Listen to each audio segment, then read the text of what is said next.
बातें करते हम खेतों की और उसके रखवाली की, बाग बगीचा फल फूलों और फसलों की हरियाली की। हम बीजों की बातें करते उत्तम जल संसाधन की, हम तकनीकी बातें करते फसलों के उत्पादन की। हर किसान का सपना सच हो जीवन सुखद बनाने को, गाँव-गाँव के हर आंगन का प्यारा सा ये दर्शन।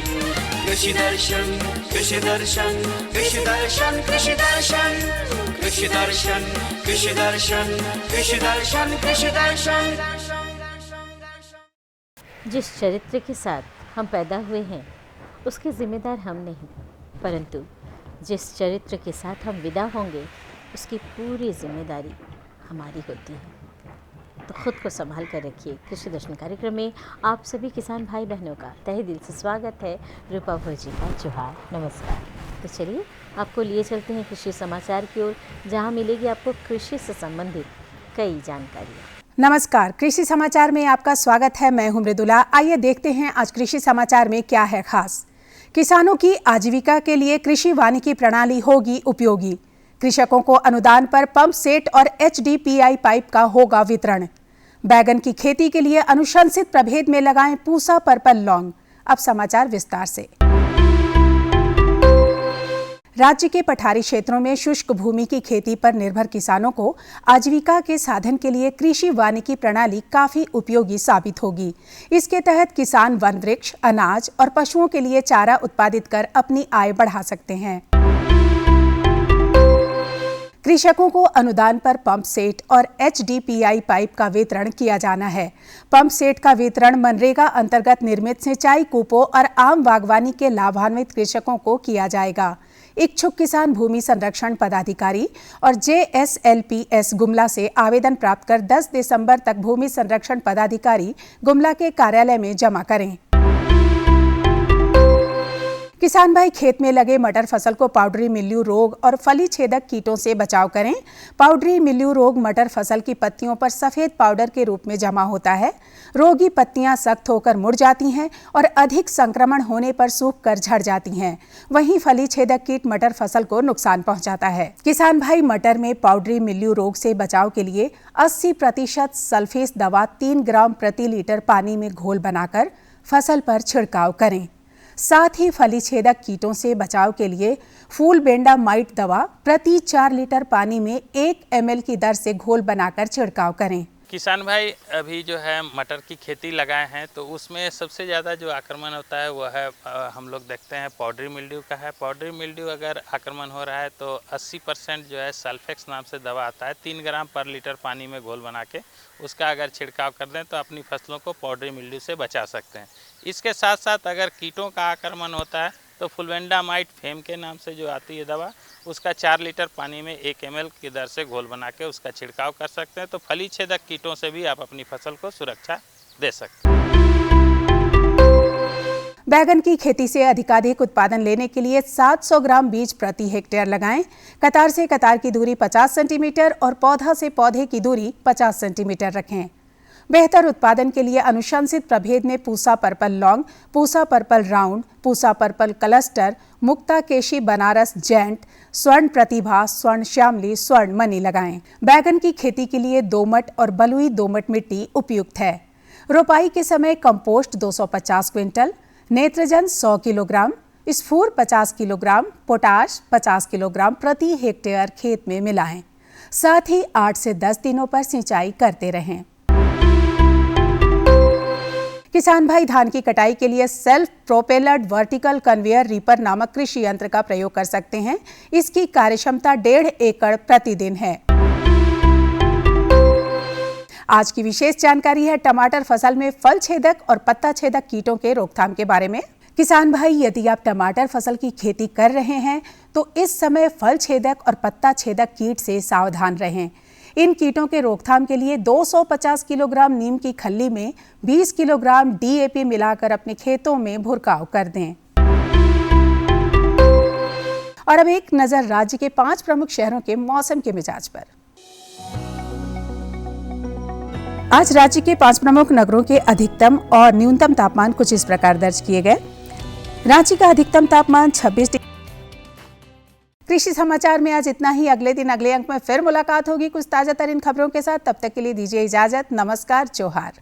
अभी आप देख रहे थे कृषि समाचार, जिसके अंतर्गत आपने जानकारी ली मंडी की भाव के बारे में, मौसम के मिजाज के बारे में और तरह तरह की खेती बाड़ी के बारे में। वक्त हो चला है एक छोटे से विराम का। कहीं जाइएगा नहीं, हम तुरंत हाजिर होते हैं।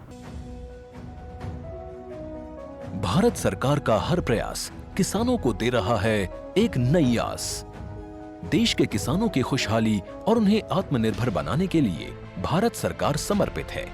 प्रधानमंत्री श्री नरेंद्र मोदी जी के नेतृत्व में कृषि क्षेत्र में किए गए निरंतर प्रयासों के फलस्वरूप देश खाद्यान्न व बागवानी के क्षेत्र में आत्मनिर्भर हो चुका है और देश में दलहन का उत्पादन भी बढ़ा है। इसी तरह भारत सरकार ने खाद्य तेलों के उत्पादन को बढ़ाने के भी अनेक प्रयास किए हैं। इसी क्रम को आगे बढ़ाते हुए माननीय प्रधानमंत्री श्री नरेंद्र मोदी जी के नेतृत्व में भारत सरकार ने दूरदर्शी निर्णय लेते हुए राष्ट्रीय खाद्य तेल मिशन ऑयल पाम की शुरुआत की है। इस मिशन से देश भर के किसानों को बहुत लाभ मिलेगा। कृषि के पूंजी निवेश में वृद्धि होगी, खाद्य तेल आयात पर देश की निर्भरता कम होगी और रोजगार के नए अवसर पैदा होंगे। खाने के तेल में आत्मनिर्भरता के लिए अब राष्ट्रीय खाद्य तेल मिशन ऑयल पाम का संकल्प लिया गया है। इससे किसानों को तो सीधा लाभ होगा ही, गरीब और मध्यम वर्ग के परिवारों को सस्ता और अच्छी क्वालिटी का तेल भी मिलेगा। यही नहीं, ये मिशन बड़े स्तर पर रोजगार का निर्माण करेगा। इस मिशन के अंतर्गत ऑयल पाम का रकबा और पैदावार बढ़ाने पर जोर देने के लिए सरकार ने 11,000 करोड़ रुपए से अधिक की सहायता राशि निर्धारित की है। मिशन के तहत सरकार ने ऑयल पाम की खेती के लिए रोपण आदि की सहायता में बढ़ोतरी करते हुए पहले मिलने वाले 12,000 रुपए प्रति हेक्टेयर को बढ़ाकर 29,000 रुपए प्रति हेक्टेयर तक कर दिया है। ऑयल पाम के पुराने बागों के पुनरुद्धार के लिए 250 रुपए प्रति पौधा के हिसाब से विशेष सहायता दी जा रही है। पौधारोपण सामग्री की कमी दूर करने और बीजों की पैदावार करने वाले बागों को भी सहायता दी जाएगी। इसके तहत 15 हेक्टेयर ऑयल पाम उद्यान के लिए 80 लाख रुपए तक की सहायता राशि दी जाएगी। इसके अलावा नर्सरी विकास के लिए 40 लाख रुपए तक तय किए गए हैं। पूर्वोत्तर और अंडमान राज्यों के लिए विशेष सहायता का भी प्रावधान है। ऑयल पाम के किसान ताजे फलों के गुच्छे यानी FFB का उत्पादन करते हैं, जिनकी वर्तमान में कीमतें अंतर्राष्ट्रीय मूल्यों में उतार चढ़ाव के आधार पर तय होती हैं। पहली बार केंद्र सरकार ताजे फलों के गुच्छे की कीमत के लिए किसानों को आश्वासन दे रही है। ये व्यवहार्यता मूल्य यानी VP कहलाएगा, यानी किसानों को कोई घाटा नहीं होने दिया जाएगा। व्यवहार्यता मूल्य VP तय करने की शुरुआत 1 नवंबर से होगी और अगले वर्ष 31 अक्टूबर तक जारी रहेगी। इसे ऑयल पाम वर्ष कहा जाएगा। इस योजना के तहत वर्ष 2025-26 तक ऑयल पाम का रकबा 6.5 लाख हेक्टेयर सृजित करने और कच्चे ऑयल पाम की पैदावार वर्ष 2025-26 तक 11.20 लाख टन पहुंचाने का लक्ष्य निर्धारित किया गया है। सरकार के इस महत्वपूर्ण निर्णय से देश में ऑयल पाम की खेती करने वाले किसानों में विश्वास पैदा होगा और वे खेती का रकबा बढ़ाएंगे। इस तरह पाम ऑयल का उत्पादन भी बढ़ेगा, जिससे किसानों की आय बढ़ेगी और ग्रामीण अर्थव्यवस्था भी सुदृढ़ होगी। बारी है पहली जानकारी की। तो आज की पहली जानकारी है सेम फसल की समसामयिक देखभाल के बारे में। आइए लेते हैं जानकारी, उठाते हैं लाभ। नमस्कार किसान भाइयों, कृषि दर्शन में इस प्रोग्राम में आप सभी का स्वागत है। आज का हमारा विषय है सेम फसल की समय पे देखभाल कैसे करें। इस विषय में जानकारी देने के लिए हमारे साथ हमारे विशेषज्ञ डॉक्टर RS पान मौजूद हैं। आज हमारे किसान भाइयों को आप बताएं कि सेम के फसल के समय पे देखभाल कैसे करें। अभी जो फसल खेत में है, किसान भाई जो लोग सेम का खेती करते हैं सफलतापूर्वक, उसका जो खड़ी फसल अभी खेत में है तो उसमें बहुत जो आगेती किस्म है तो उसका तो फल लेना शुरू हो चुका है और उसमें अभी जिन लोग का खेती करीब करीब 1 महीना पहले लगाया है, तो उसमें जैसे आपको जो यूरिया का प्रयोग कर सकते हैं, मतलब 22 किलोग्राम प्रति हेक्टेयर के दर से, और उसको आप निकाई गुड़ाई करके और उसमें जड़ों के पास प्रयोग करके फिर मिट्टी चढ़ा देना चाहिए, फिर सिंचाई भी कर देना चाहिए। और इस समय विशेष करके जो कीड़ा बीमारी का प्रकोप होता है उसके लिए नियंत्रण विधि अपनाना है। तो जैसे इसमें जो कीड़ा इस समय सबसे ज़्यादा जो लगता है वो लाही कीड़ा है, जो झुंड में रहते हैं और फसलों का जो कोमल अंग से, जैसे पत्तियों से, पुष्पवृंत से, पुष्प से वो रस चूसते हैं, पौधा कमज़ोर हो जाता है। और इसी के लिए रोगर जो दवा है 2 मिलीलीटर प्रति लीटर पानी में घोलकर छिड़काव करना चाहिए। और कभी फली छेदक का भी प्रकोप हो सकता है, जो फली छेदक का पिल्लू जो अंदर घुस के कच्चा बीज को खा लेते हैं और उसमें क्षति पहुंचाते हैं, माने बिक्री योग्य नहीं होता है फली, तो उसके लिए फेम या कोराजन दवा आधा मिलीलीटर प्रति लीटर पानी में घोलकर छिड़काव करना चाहिए। या जैविक कीटनाशक जो है डेल्फिन 1 ग्राम प्रति लीटर पानी में घोलकर छिड़काव कर सकते हैं, ये है। और दूसरा जो है, जो बीमारी का हम बात करेंगे, तो बीमारी में से जैसे एंथ्रैक्नोज जो बीमारी है उसमें पत्ती के ऊपर, तना के ऊपर, फली के ऊपर मतलब गोल या कोना आकार का मतलब धंसे हुए धब्बे दिखाई पड़ते हैं, पत्तियां झड़ जाते हैं, पैदावार कम हो जाता है। तो उसके लिए जैसे आप डाइथेनियम 45 दवा मतलब 2 ग्राम प्रति लीटर पानी में घोलकर छिड़काव करना चाहिए। और एक विषाणु जो वायरस रोग होता है जिसमें माने वो पत्ती के ऊपर चमकीले पीले रंग का भाग दिखाई देते हैं, तो ये फैलता है सफ़ेद मक्खी के द्वारा। तो वो सफ़ेद मक्खी के नियंत्रण के लिए भी रोगर दवा 2 मिलीलीटर प्रति लीटर पानी में घोलकर छिड़काव करना चाहिए। ये मतलब बीमारी है। और एक जो सार्कोस्पोरल लीफ पर्णदाग जिसको बोलते हैं, उसमें भी गोल गोल दाग होता है, तो उसके लिए भी हम मतलब ये जो डाइथेनियम 45 दवा का 2 ग्राम प्रति लीटर पानी में घोलकर छिड़काव कर सकते हैं। तो ये जो कीड़ा बीमारी का नियंत्रण करना चाहिए। और जितना जैसे पीलू में भी एक रोएदार पीलू भी आजकल बहुत दिखाई दे रहा है, वो पत्ती के नीचे तरफ मतलब रहते हैं झुंड में, तो उसको वो हरा अंश को खा लेते हैं, तो उसे वही पत्ती को तोड़ के पीलू को मार देना चाहिए। और एकलाक्स दवा का हम प्रयोग कर सकते हैं, आधा मिलीलीटर प्रति लीटर पानी में घोलकर छिड़काव कर सकते हैं। और एक लाल मकड़ी होता है जो बहुत बारीक छोटा छोटा होते हैं, उसका शिशु प्रौढ़ जला बना देते हैं पत्ती का निचले सतह पर, तो उस ऊपर में बारीक सफ़ेद धब्बे जैसे दिखते हैं, तो पत्ती झड़ जाते हैं, कमज़ोर हो जाता है, पैदावार भी कम हो जाता है। तो उसके लिए ओमाइट दवा या ओबेरन दवा मतलब हम प्रयोग कर सकते हैं इस लाल मकड़ी को नियंत्रण के लिए।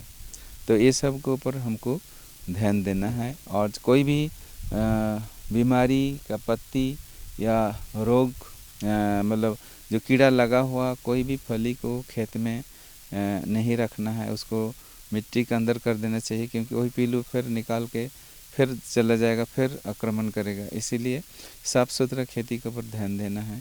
तो यही समसामयिक जो देखभाल में यही चीज़ आते हैं। और कभी जब भी फसल तोड़ेंगे उसको विपणन के लिए भी हमको देखना है, जो बाज़ार दर हमको ज़्यादा मिले, तो एक ही आकार का जो अच्छा जो फली है उसको वर्गीकृत करके हम बेचें तो हमको फायदा मतलब हमको दाम ज़्यादा मिलेगा। तो ये चीज़ हमको ध्यान देना है। सर, किसान भाई हमारे कब वो जब कीटनाशक छिड़काव किया करें तो कब कौन समय अंतराल में वो सीम को देखें कि उनका सीम जब कीड़ा बीमारी का प्रकोप होगा उसके हिसाब से उसको करना है। और फिर 7 या 10 दिन का अंतराल पर करना है यदि नियंत्रण नहीं होता है। और कोई भी कीटनाशक दवा का जो हम प्रयोग करते हैं उसके बाद 6-7 दिन कोई फल को तोड़ना नहीं है। पहले फल को तोड़ लेना है, फली को तोड़ लेना है, उसके बाद ही छिड़काव करना चाहिए, क्योंकि नहीं तो वो फल में वो दवा का असर चला जाएगा। हम सब लोग खाते हैं खरीद के, तो हमारे शरीर में भी जहर जाएगा। तो ये देखना है। और आजकल तो जैविक खेती का बात है, तो हम ज़्यादा नीम तेल का प्रयोग करें हैं। जैसे नीम का जो तेल 2 मिलीलीटर प्रति लीटर पानी में घोलकर, या नीम का जो बीज है जैसे 40 से 50 ग्राम बीज 1 लीटर पानी के लिए, तो उसको कूट के उसको एक कपड़ा का बांध के और उसको आप पानी में रात भर भिगा के रखिए। तो उसका जो तीतापन, उसके बीज के अंदर में जो बादाम होता है उसमें तीतापन ज़्यादा होता है, वो नियंत्रण करते हैं, तो वो पानी में आ जाएगा। तो इस पानी को फिर छान के हम छिड़काव कर सकते हैं जैविक खेती के लिए। और नीम का जो कच्चा पत्ती है उसको करीब 200 ग्राम पानी 1 लीटर के लिए उसमें गर्म करके, और उस पानी को गर्म होने के बाद उसमें जो तीतापन आ जाएगा पत्ती से, उसको फिर ठंडा करके छान के फिर हम प्रयोग कर सकते हैं। तो हम जैविक तरीका से भी नियंत्रण कर सकते हैं और रासायनिक दवा का भी हम प्रयोग कर सकते हैं। देखा किसान भाइयों, सर ने कितनी अच्छी जानकारियाँ आपको दी। आप इस सारे जानकारियों का यूज करके काफ़ी लाभ उठाएंगे। इसके लिए धन्यवाद सर। धन्यवाद। दूसरी जानकारी की बारी है और आज की दूसरी जानकारी है जल संरक्षण हेतु कृषि तकनीकों का प्रयोग के बारे में। आइए लेते हैं जानकारी। किसान भाइयों, आज हम बात करेंगे जल संरक्षण कर खेती में कृषि तकनीक का प्रयोग। और इस विषय पर जानकारी देने के लिए आज हमारे साथ है हार्प प्लांटों के विशेषज्ञ विजय कुमार सिंह। विजय जी, जैसा कि आज का विषय हमने लिया है जल संरक्षण कर खेती में कृषि तकनीक का प्रयोग, तो सबसे पहले आप हमारे किसान भाइयों को बताएं कि जल संरक्षण वो कैसे करेंगे और कैसे इसमें खेती का प्रयोग कर सकते हैं। किसान भाइयों, जल ही जीवन है। जल जो है सभी के लिए आवश्यक है, चाहे वो मनुष्य हो, पशु हो, पेड़ पौधा हो, सबको ज़रूरी है। और जल का जिस तरह हम दोहन कर रहे हैं, तो जल का जो दुरुपयोग कर रहे हैं, इससे जो है जल की समस्या आ रही है। तो इसको जो है संरक्षण करना बहुत ही आवश्यक है। हमारे वर्तमान समय में जो है ना, जल का उपयोग जो हम 70% जो है कृषि कार्य में, हम जो हमारे पास जो जल है उसका 70% जो है प्रयोग जो है कृषि कार्य में कर रहे हैं। फिर भी कृषि की उन्नत तकनीक का प्रयोग नहीं करने के चलते जो है हम जो है जल को यूँ ही बर्बाद कर रहे हैं। हम जो है परंपरागत तरीका से जो सिंचाई करते हैं उसमें जो है पानी यूँ ही बर्बाद हो जाता है। हम जो है क्यारी बना के उसमें जो है सिंचाई करते हैं, या जो 2 मेड़ बना के उसमें पौध को लगाते हैं, तो 2 मेड़ के बीच में जो है पानी को भरते हैं। और उस पानी का जो है 10 से 20% ही पानी जो है पौधा ले पाता है, फसल को मिल पाता है। बाकी पानी जो है यूं ही बर्बाद हो जाता है, चाहे वो वाष्प बन के उड़ जाता है, चाहे जो है रीस कर पानी निकल जाता है। जब पानी रीस कर निकलता है, बर्बाद होता है, तो उसके साथ साथ जो हम उर्वरक जो देते हैं वो भी जो है पानी के साथ निकल जाता है, जिसके चलते जो है पानी का तो बर्बादी होता ही है, हमारे फसल को जो है पोषक तत्व का भी कमी हो जाता है। तो इसके लिए किसान भाइयों को चाहिए कि अगर उन्नत तकनीक का प्रयोग करें तब जाके जो है इस समस्या का समाधान कर सकते हैं और जल का प्रबंधन कर सकते हैं, जल का जो है आप ये बचाव कर सकते हैं। इसके लिए जो है उन्नत तकनीक की अगर हम बात करते हैं तो एक है फव्वारा विधि। इस फव्वारा विधि के द्वारा जो है जल का प्रबंधन करते हैं और जल का जो है समुचित उपयोग करते हैं। इस विधि के द्वारा जो है हम पानी जो है पौधों को जो है फव्वारा के सहारे जो है पानी में ऊपर की तरफ देते हैं और कृत्रिम वर्षा कराते हैं।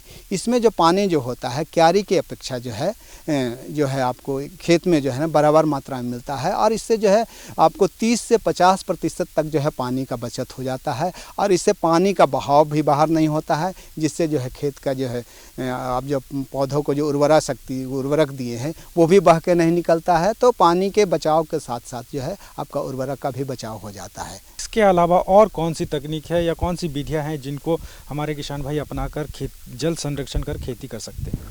किसान भाई जल संरक्षण के लिए जो है उन्नत तकनीक में एक दूसरा है बूंद बूंद सिंचाई विधि, जिसे ड्रिप इरिगेशन कहते हैं, टपक सिंचाई विधि कहते हैं।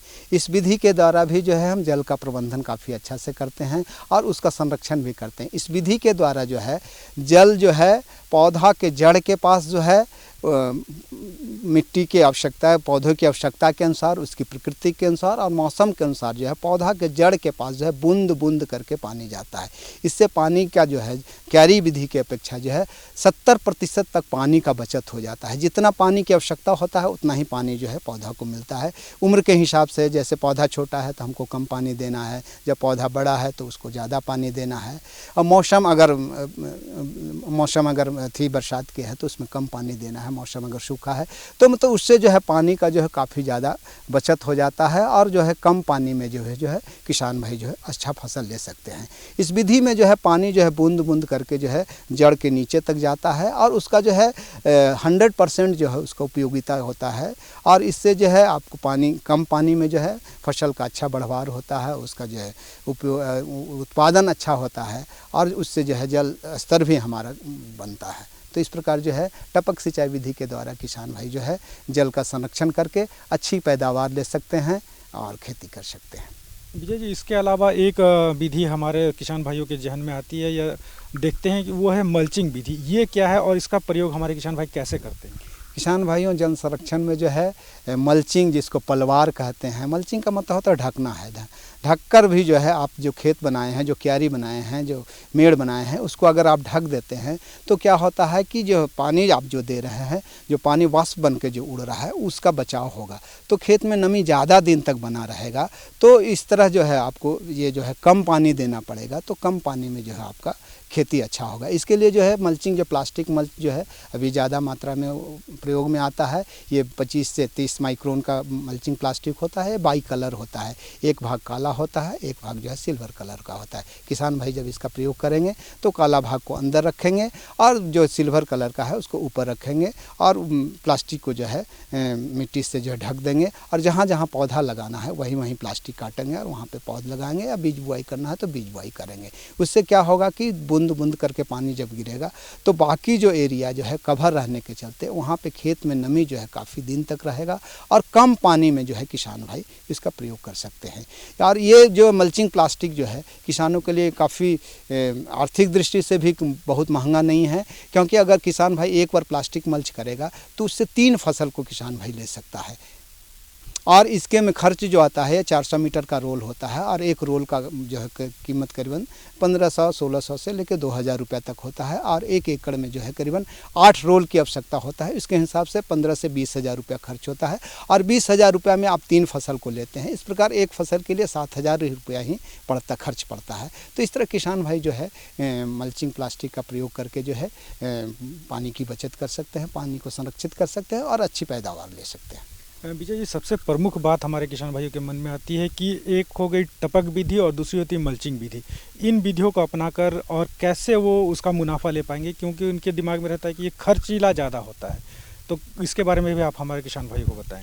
किसान भाइयों, जो आप बूंद बूंद सिंचाई विधि कहते हैं या टपक सिंचाई विधि कहते हैं, ये जो है विधि में पानी का तो बहुत कम मात्रा में, कम पानी में ही हम फसल को लेते हैं और इस विधि को अपनाने के लिए जो है किसान भाइयों को 1 एकड़ के लिए जो है 70,000 रुपये की आवश्यकता होती है और इसमें जो है आपको जो है 90% जो है राज्य सरकार से या केंद्र सरकार से अनुदान मिलता है। तो 70,000 रुपये में सिर्फ 7,000 रुपया ही किसान को खर्च करना पड़ता है। बाकी का जो पैसा जो है वो अनुदान के रूप में किसान भाइयों को मिलता है। इसके लिए सिर्फ किसान भाइयों को चाहिए कि जिला पदाधिकारी से संपर्क करें और उनसे जो है जानकारी लेके अपने खेतों में जो है ये टपक सिंचाई विधि का प्रयोग करें और लगवाएं। तो देखा किसान भाइयों, हमारे विशेषज्ञ ने कितनी अच्छी जानकारी दी कि जल संरक्षण करके आप कैसे खेती को अपना सकते हैं और अधिक से अधिक पैदावार ले सकते हैं। विजय जी, आप हमारे इस कार्यक्रम में इतनी जानकारी दी, इसके लिए आपका बहुत बहुत धन्यवाद। नमस्कार। तो हमारे पास और भी कई जानकारियाँ हैं, लेकिन आपको तो पता ही है वक्त की कमी है, तो वक्त का फ़ायदा उठाते हुए फटाफट कागज़ और कलम उठाइए और हमारा पता नोट कीजिए ताकि आप अपनी समस्या सुझाव हम तक लिखकर भेज सकें। हमारा पता है कार्यक्रम कृषि दर्शन, कृषि प्रकोष्ठ, द्वारा केंद्र निदेशक, दूरदर्शन केंद्र, रातुर रांची, पिन संख्या 834001। तो हमें रहता है आपके ख़तों का इंतज़ार। और हाँ, ये मत भूलिए कि हम आपसे फेसबुक और ट्विटर पर भी मिल सकते हैं। तो अब हमें और हमारी पूरी टीम को दीजिए इजाज़त।